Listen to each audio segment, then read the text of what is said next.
Good morning बच्चों। Class 12th में जो चैप्टर पढ़ रहे थे वो है सरफेस केमिस्ट्री। लास्ट लेक्चर में हमने बात की थी कोलॉइड्स की, हमने बात की थी सस्पेंशन की, हमने देखा था ट्रू सॉल्यूशन क्या है, उसके कैरेक्टरिस्टिक्स देखे थे। इस वाले लेक्चर में हम बात करेंगे क्लासिफिकेशन ऑफ कोलॉइड्स। अब सुनो, जो क्लासिफिकेशन का मतलब क्या होता है कि किसी भी सब्सटेंस को उसके सिमिलर प्रॉपर्टी के बेसिस पे डिवाइड करना। ग्रुपिंग अलग चीज है, क्लासिफिकेशन अलग चीज है। जैसे आप लाइब्रेरी में जाते हो तो ग्रुप्स ऑफ बुक है, बहुत सारी किताबों का ग्रुप है, संग्रह है, लेकिन आपने उसको क्लासिफाई किया है कौन से बेसिस पे? On the basis of subject. तो क्लासिफिकेशन का मतलब क्या होता है? Grouping on the basis of similar properties. Medical store पे जाते हो तो सब क्या है? दवाओं का ग्रुप है, लेकिन उसने फंक्शन के बेसिस पे क्या किया है? डिवाइड किया है कि दर्द की दवा ये है, फीवर की ये है, ठीक। तो क्लासिफिकेशन का मतलब होता है grouping on the basis of similar properties. अब देखो, कोलॉइड्स का क्लासिफिकेशन की तीन बेसिस है, तीन आधार पे इसको बांटते हैं। पहला क्या है? Physical state of disperse phase and dispersion medium. Physical state of disperse phase and dispersion medium. तो ये जो डिस्पर्स फेज होता है वो क्या होता है? कम होता है, ये पहले भी बता चुका हूं मैं, और ये ज्यादा होता है। तो इसके बेसिस पे जो कोलॉइड्स होते हैं वो 8 टाइप्स के होते हैं, 8 तरह के होते हैं, ठीक। समझते हैं? पहला क्या है? अगर डिस्पर्स फेज सॉलिड हो, डिस्पर्जन मीडियम भी सॉलिड हो। डिस्पर्स फेज क्या हो? सॉलिड, डिस्पर्जन मीडियम भी सॉलिड, तो ऐसे कोलॉइड्स को कहेंगे सॉलिड सोल, ठीक। ऐसे कोलॉइड्स को क्या कहेंगे? Solid sol.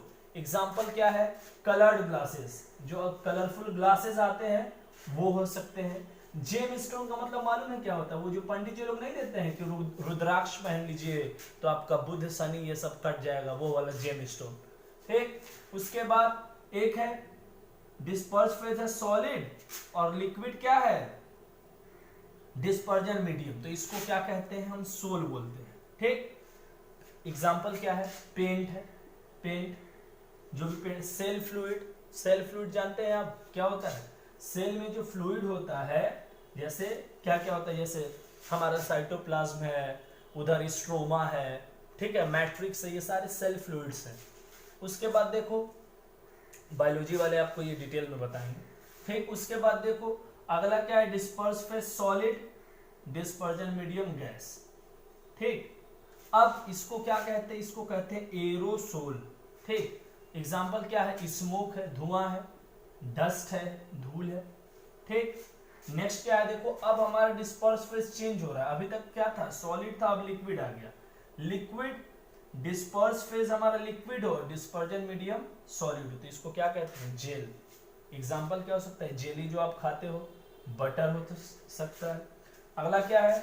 Disperse phase liquid, ठीक, डिस्पर्जन मीडियम लिक्विड, दोनों लिक्विड है, तो इसको क्या कहते हैं? इमल्शन कहते हैं, ठीक। ध्यान से देखना, ये इंपॉर्टेंट है, आता है, 1 मार्क्स का क्वेश्चन इससे आएगा ही आएगा।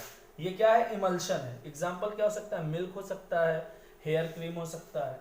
अगला देखो, डिस्पर्स फेज हमारा लिक्विड है और डिस्पर्जन मीडियम क्या है? गैस है। इसका एग्जाम्पल क्या है? इसको क्या बोलते हैं? इसको भी बोलते हैं एरोसोल। इसको भी एरोसोल और इसको भी एरोसोल।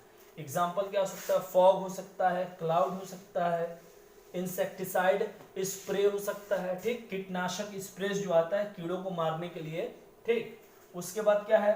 देखो डिस्पर्स फेज हमारा गैस है और डिस्पर्जन मीडियम सॉलिड है। अब देखो लिक्विड 2 था, अब गैस शुरू हो गया, डिस्पर्जन मीडियम सॉलिड है, तो इसको भी क्या कहेंगे? Solid sol. सॉलिड सोल और कहाँ आया था? पहला वाला, ठीक। एग्जाम्पल क्या लिख सकते हैं? Pumice stone, foam rubber. Pumice stone मालूम है क्या है?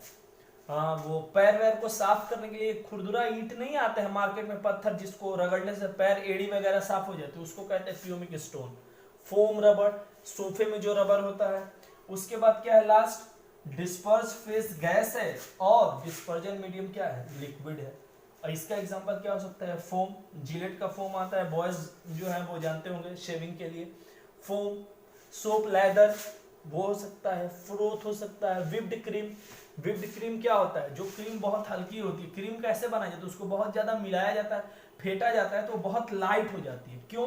क्योंकि उसके बीच एयर स्पेस क्रिएट हो जाता है। तो ये सारे क्या है, 8 टाइप्स हैं किसके, क्लासिफिकेशन ऑफ कोलॉइड। आधार क्या है, physical state of disperse phase and dispersion medium.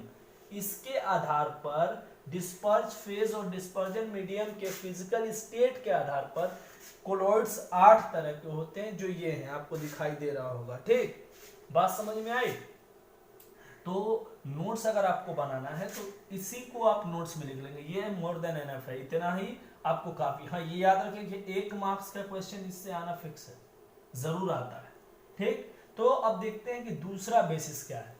Classification का पहला बेसिस ये था, अब देखते हैं दूसरा बेसिस क्या है, क्लासिफिकेशन ऑफ कोलॉइड्स का। बस, तो देखो बच्चों, दूसरा है हमारा basis nature of interaction between the disperse phase and dispersion medium. दूसरा बेसिस ये है, इसी आधार पे हम बांटते हैं, और इस आधार पे 2 तरह के होते हैं, एक होता है लायोफिलिक कोलॉइड्स और दूसरा होता है लायोफोबिक कोलॉइड्स। लायोफिलिक कोलॉइड्स उसको कहते हैं जिसमें क्या होता है, dispersion phase has affinity for disperse medium. अब ये जो वर्ड एफिनिटी है, इसका मतलब होता है लगाव, या बोल सकते हैं लव, या बोल सकते हैं अट्रैक्शन। इन सब का मतलब क्या है, एक ही है। ठीक, तो जिसमें डिस्पर्स फेज की एफिनिटी हो, किसके लिए, डिस्पर्जन मीडियम के लिए, ऐसे कोलॉइड्स को कहते हैं लायोफिलिक कोलॉइड्स। ठीक, अब लायोफिलिक कोलॉइड्स जो होता है, lyophilic colloids is reversible in nature. एक बार बन जाएगा तो आप उसको उसी फॉर्म में वापस ला सकते हो। ठीक, पहली बात। अब देखो क्या है, we can not easily coagulate और प्रेसिपिटेट द लायोफिलिक कोलॉइड। क्यों, क्योंकि ये बहुत स्टेबल होते हैं, इसको हम जल्दी कोएगुलेट नहीं कर सकते। कोएगुलेट का मतलब समझते हो, जैसे दूध खराब हो जाता है, उसको गर्म करोगे तो जो व्हाइटिश पार्ट होता है वो एक जगह इकट्ठा हो जाता है ना, उसी को कहते हैं कोएगुलेशन, या प्रेसिपिटेट बोल दो, नीचे बैठ जाते हैं। ठीक, अब देखो, they do not have charge on disperse phase and dispersion medium, यानी कोई चार्ज नहीं होता। ठीक, do not show Tyndall effect। do not show Tyndall effect का मतलब क्या है, ये Tyndall effect शो नहीं कर सकते। क्यों, क्योंकि इनका बिहेवियर ऑलमोस्ट ट्रू सॉल्यूशन की तरह होता है, इसीलिए ये Tyndall effect शो नहीं करते। बहुत आसान है यार ये सब topic. Lyophilic colloids reversible in nature होते हैं। ठीक, ये इजिली कोएगुलेट नहीं होते क्योंकि स्टेबल होते हैं। They do not have charge, charge नहीं होता है ना ही डिस्पर्स फेज में और ना ही डिस्पर्जन मीडियम में। Do not show Tyndall effect, और टिंडल इफेक्ट शो नहीं करते। ठीक, एग्जांपल क्या है, स्टार्च है। स्टार्च, चावल का पानी देखा है, चावल के पानी को कभी ग्लास व्लास में लेना, तो ऐसे को हम क्या कहते हैं, लायोफिलिक कोलॉइड्स। स्टार्च है, प्रोटीन है। अब अगला क्या है, लायोफोबिक। फोबिया जो वर्ड है वो बनता है किससे, किसके लिए यूज होता है, फियर के लिए। Disperse phase has no affinity for the dispersion medium. अब देखो, इसमें एफिनिटी है, इसमें एफिनिटी नहीं है, डिफरेंस भी देखते जाओ। ठीक, अब क्या है, दे प्रिपेयर्ड बाय स्पेशल मेथड। आसानी से इसको बना नहीं सकते, इसके बहुत सारे केमिकल मेथड्स हैं। ठीक, ये क्या होता है, रिवर्सिबल इन नेचर, ये irreversible in nature. They are not stable in nature, लेकिन ये क्या होता है, स्टेबल होता है। एंड दे हैव चार्ज, ये क्या होता है, इस पे कोई चार्ज नहीं होता है। शो टिंडल इफेक्ट, ये टिंडल इफेक्ट शो नहीं करता, लेकिन ये टिंडल इफेक्ट शो करता है। इसका एग्जांपल क्या है, फेरिक ऑक्साइड हाइड्रोक्साइड है, आर्सेनिक सल्फाइड है, ये सारे इसके एग्जांपल है। तो यहाँ से इस नोट्स से, या ये जो मैंने अभी आपको बताया, अगर आपके बोर्ड्स में ये भी आ जाता है कि what is the difference between lyophilic colloids and lyophobic colloids, तो आप डिफरेंस भी लिख सकते हो। ठीक, क्या लिखोगे डिफरेंस, ये जो डिफरेंस बताया है मैंने ये लिखना। ठीक, तो ये था दूसरा बेसिस, किसके लिए, क्लासिफिकेशन ऑफ कोलॉइड्स के लिए। और बेसिस क्या है, nature of interaction between disperse phase and dispersion medium. इन दोनों के बीच कैसा, कितना अट्रैक्शन है, कैसा अट्रैक्शन है, उसके बेसिस पे हम कोलॉइड्स को 2 में बांटते हैं, lyophilic colloids and lyophobic colloids. अब देखते हैं कि तीसरा बेसिस, तीसरा आधार क्या है क्लासिफिकेशन ऑफ कोलॉइड्स का। इतना नोट्स में लिख लेना। ठीक, तीसरा बेसिस देखते हैं। जो थर्ड क्लासिफिकेशन का बेसिस है वो है types of particles of the disperse phase. उसके बेसिस पे हम इसको 3 में बांटते हैं, multi molecular, macromolecular and associated colloids. देखो मल्टी का मतलब होता है मेनी, क्या लिखा है, on dissolution of atom having diameter less than 1 nanometre. जो एटम जिसका डायमीटर लेस देन 1 नैनोमीटर है वो बिहेव करेगा ट्रू सॉल्यूशन की तरह। अब क्या होगा, द पार्टिकल विल एग्रीगेट, सारे पार्टिकल आपस में जुड़ेंगे। एग्रीगेट का मतलब क्या होता है, पूछते हो ना आप कि एग्रीगेट कितना है, टोटल सारे पार्टिकल्स क्या होंगे, आपस में जुड़ेंगे। The particle will aggregate and together will form particle. अब देखो ये जो पार्टिकल का साइज है वो लेस देन 1 नैनोमीटर है। अब ये कोलॉइड की तरह बिहेव नहीं कर सकता, तो सारे पार्टिकल्स क्या करेंगे, कोलॉइड एग्रीगेट होंगे, और जो पार्टिकल का साइज होगा वो कोलॉइडल रेंज में आ जाएगा। और कोलॉइडल रेंज क्या है, 1 नैनोमीटर टू 1000 नैनोमीटर। तो अब क्या होगा, इसके एग्रीगेशन के वजह से मल्टी मॉलिक्यूलर कोलॉइड्स क्यों कह रहे हैं, मल्टी मतलब मेनी, बहुत सारे कोलॉइड्स आपस में एग्रीगेट होके पार्टिकल का साइज उतना बड़ा कर लेंगे कि वो क्या हो जाएंगे, कोलॉइडल रेंज में आ जाएंगे। Then they form multi molecular colloids, और ये क्या होंगे, तब वो मल्टी मॉलिक्यूलर कोलॉइड्स को फॉर्म करेंगे। जैसे गोल्ड सॉल है, S8 है, सल्फर का एलोट्रॉप्स होता है। याद रखना कि इसके बीच जो फोर्स ऑफ अट्रैक्शन होता है वो weak van der Waals force of attraction होता है। अगला क्या है बेटा, मैक्रो मॉलिक्यूलर कोलॉइड। मैक्रो का मतलब होता है बड़ा, they are in big in size, पहले ही से ये किस रेंज में होते हैं, कोलॉइडल रेंज में। हाई मॉलिक्यूलर मास, और इनका मॉलिक्यूलर मास क्या होता है, ज्यादा होता है, हाई होता है। एग्जांपल क्या हो सकता है, स्टार्च हो सकता है, प्रोटीन हो सकता है। अगला देखो एसोसिएटेड कोलॉइड्स। अब जैसे ये aggregation of particles less than 1 nanometre, इसको अगर जनरल टर्म में बोलो तो बोल सकते हो they are aggregation of ion. Ion के एग्रीगेट होने की वजह से ये बनते हैं। Those colloids which behave as normal electrolyte at low concentration। अब वो कोलॉइड्स जो कम कॉन्सेंट्रेशन पर एक नॉर्मल इलेक्ट्रोलाइट की तरह बिहेव करे, लेकिन ज्यादा कॉन्सेंट्रेशन पर कोलॉइड की तरह बिहेव करे। ठीक, क्या लिखा है, those colloid which behave as normal electrolyte at low concentration but as a colloid at high concentration। Low concentration पर इलेक्ट्रोलाइट की तरह बिहेव कर रहा है और हाई कॉन्सेंट्रेशन पर कोलॉइड की तरह बिहेव कर रहा है। ठीक, जो पार्टिकल एग्रीगेट होते उसको बोलते हैं मिशेल्स। ये इंपॉर्टेंट है, 1 मार्क्स में आता है ये क्वेश्चन। जो पार्टिकल इसमें एग्रीगेट हो रहे हैं उसको क्या बोलते हैं, मिशेल्स। अब देखो मिशेल्स के फॉर्मेशन के लिए 2 कंडीशन जरूरी है, एक क्राफ्ट टेम्परेचर, दूसरा है critical micelle concentration. Krafft temperature क्या होता है, temperature above which colloids start form. वो टेम्परेचर जिसके ऊपर कोलॉइड बनना शुरू होते हैं उसको कहते हैं क्राफ्ट टेम्परेचर। अगला क्या है, CMC, critical micelle concentration required for formation of micelle. वो कॉन्सेंट्रेशन जो जरूरी है मिशेल के फॉर्मेशन के लिए। एक बार इसको रिकैप करते हैं। Classification of colloid, types of particle of the disperse phase, वो उसका बेसिस है, क्राइटेरिया है क्लासिफिकेशन का। पहला है मल्टी, मल्टी का मतलब बहुत सारे।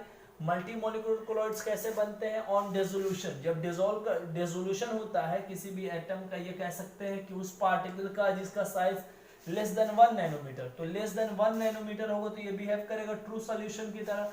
लेकिन हमको कोलॉइड्स के फॉर्मेशन से मतलब है, तो ये क्या होंगे, एग्रीगेट होना शुरू करेंगे। जब ये एग्रीगेट होंगे तो इतना बड़ा पार्टिकल बनाएंगे जिसका रेंज कोलॉइडल रेंज के अंदर होगा, और then they form multi molecular colloids. और अब ये मल्टी मॉलिक्यूलर कोलॉइड्स बनाएंगे। एग्जांपल क्या है, गोल्ड सॉल है, S8 है, सल्फर का एलोट्रॉप्स होता है, और इसके बीच जो फोर्स ऑफ अट्रैक्शन है वो van der Waals force of attraction है जो कि वीक होता है। अगला है macro, macro molecular colloids. Macro का मतलब होता है बड़ा। अब ये ऑलरेडी इनका जो साइज होता है वो कोलॉइडल रेंज में होता है, हाई मॉलिक्यूलर मास, और इनका मॉलिक्यूलर मास ज्यादा होता है क्योंकि ऑब्वियस है साइज बड़ा है। एग्जांपल स्टार्च है, प्रोटीन है। ये इंपॉर्टेंट है सबसे, दोनों तीनों में सबसे important. Associated colloids, they are aggregation of ion, मतलब आयंस के इकट्ठा होने से ये बनते हैं। अब क्या है, दोस कोलॉइड्स, अगर डेफिनेशन देखो, those colloids which behave as a normal electrolyte at low concentration, वो कोलॉइड्स जो नॉर्मल इलेक्ट्रोलाइट की तरह बिहेव करते हैं लो कंसंट्रेशन पर, but at high concentration they behave as a colloid. क्या लिखा है, but as colloid at higher concentration, वही बात है। एग्जाम्पल क्या है, सोप है। अब ये क्या है, सोप में क्या होता है, लॉन्ग चेन ऑफ हाइड्रोकार्बन होता है ना। अब जब ये डिकम्पोज होगा तो स्ट्रेट आयन और सोडियम आयन बनाएगा, यही स्ट्रेट आयन क्या होता है, एग्रीगेट होके क्या बनाता है, एसोसिएटेड कोलॉइड्स बनाता है, और इसी के एग्रीगेशन को, एग्रीगेशन से जो बड़ा कोलॉइड्स बनेगा उसको मिशेल्स बोलते हैं, ध्यान दो इसको। और मिशेल्स के लिए दो कंडीशन होना चाहिए, क्राफ्ट टेम्परेचर और CMC. Craft temperature, temperature above which colloids start form, वो टेम्परेचर जिसके ऊपर कोलॉइड्स का बनना शुरू हो जाता है, या सीएमसी किसको कहते हैं, concentration required for the formation of micelle, वो कॉन्सेंट्रेशन जो जरूरी है मिशेल्स के फॉर्मेशन के लिए। तो बेटा ये क्लासिफिकेशन ऑफ कोलॉइड था और इसके 3 बेसिस थे, ठीक है। ये थोड़ा थ्योरेटिकल है इसीलिए इतना लिखना पड़ा, ठीक है। इसका नोट्स जरूर बनाइएगा क्योंकि कैटलिस्ट तो हट गया है सिलेबस से, तो मुझे उम्मीद है कि ये टॉपिक जरूर आएगा, इससे क्वेश्चन जरूर आएंगे, ठीक है। देखते हैं नेक्स्ट टॉपिक क्या है। तो नेक्स्ट टॉपिक है मैकेनिज्म ऑफ मिशेल्स फॉर्मेशन।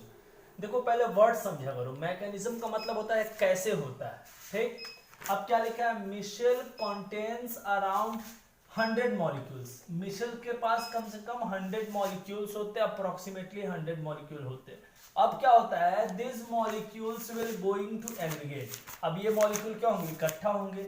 जब इसको तुम वाटर में डिसॉल्व करोगे, जो अभी मैंने बताया था, तो ये क्या होंगे, डिसॉल्व हो जाएंगे और स्टीरेट आयन और सोडियम आयन का फॉर्मेशन करेंगे। अब क्या होगा, this ion consist of 2 part, ये जो आयंस है ये 2 पार्ट होते हैं, इसके 2 हिस्से होते हैं। पहला होता है हाइड्रोफोबिक, हाइड्रो मतलब वाटर, फोबिक मतलब फियर, हाइड्रोफोबिक पार्ट। ये क्या होता है, नॉन पोलर चेन होता है। अगर हम एक मिशेल का रिप्रेजेंटेशन करें तो नॉन पोलर जो चेन होता है वो हाइड्रोफोबिक होता है। दूसरा क्या होता है, हाइड्रोफिलिक, फिलिक का मतलब होता है अफेक्शन, लव। हाइड्रोफिलिक पार्ट ये क्या होता है, पोलर हेड होता है। तो इस तरह से तुम क्या देख सकते हो कि अगर हम एक मिशेल का रिप्रेजेंटेशन करें तो जो क्या होता है, हाइड्रोफोबिक पार्ट है तो नॉन पोलर चेन होता है, ठीक। और हाइड्रोफिलिक पार्ट क्या होता है, पोलर हेड होता है। तो यहाँ पे जो नेगेटिव चार्ज है, ठीक, इस पोर्शन का, इस आयन का, ये यहाँ आ जाएगा, और जो सोडियम आयन है वो सरफेस पे क्या होगा, स्प्रेड हो जाएगा, बिखर जाएगा, ठीक। तो आपको समझ में आया मिशेल का फॉर्मेशन कैसे होता है। तो मिशेल का फॉर्मेशन ऐसे होता है कि मिशेल के पास 100 मॉलिक्यूल्स होते हैं, अप्रोक्सीमेटली, कम भी होते हैं ज्यादा भी होते हैं। अब ये मॉलिक्यूल एग्रीगेट होते हैं, जब इसको वाटर में डिसॉल्व करेगा, अभी मैंने सोप का बताया था ना, तो ये क्या है, सोडियम स्टीरेट है। अब ये जब डिकम्पोज होगा तो स्टीरेट आयन और सोडियम आयन बनाएगा, और इसी को हम क्या कहते हैं, आयनिक मिशेल्स कहते हैं। क्या कहते हैं, आयनिक मिशेल्स। अब ये जो आयनिक पार्ट है, जो आयनिक पार्ट है वो 2 पार्ट से बनता है, किससे, हाइड्रोफोबिक, हाइड्रो मतलब वाटर, फोबिक मतलब फियर, और ये नॉन पोलर चेन होता है, ठीक। और हाइड्रोफिलिक पार्ट जो कि पोलर हेड होता है, पोलर हेड। अब ऐसे ही क्या होता है, मिशेल्स का फॉर्मेशन होता है। इतनी बातें समझ में आई। तो अब क्या करो, अब जो भी ये मैंने आज बताया ये सारे नोट्स बनाओ, नोट्स बनाओ, नोट्स बनाओगे तो आपको बहुत इजी होगा रिवीजन में। दूसरी बात कि आप देख रहे हो कि कुछ टॉपिक हर चैप्टर से हटा दिया, मैंने अभी बताया था। तो अब ये टॉपिक, पहले कैटेलाइसिस बहुत इंपॉर्टेंट था, लेकिन इस बार ये इंपॉर्टेंट है। क्यों, क्योंकि कैटेलाइसिस हटा दिया है, तो बोर्ड पॉइंट ऑफ व्यू से ये टॉपिक बहुत इंपॉर्टेंट है। तो आज के लिए बस इतना ही। Thank you so much. Video देख रहे हैं तो सब्सक्राइब भी कर दीजिएगा, ठीक है। Thank you so much.